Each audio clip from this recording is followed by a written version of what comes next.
সকাল এখন 8:05। বাইরের অবস্থাটা একটু দেখুন। দূরে কিছু দেখা যাচ্ছে না, এত এত ফগ আজকে।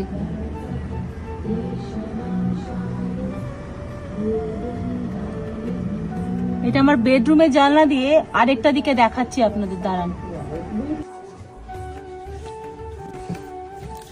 চিনিদের বেডরুম দিয়ে দেখুন,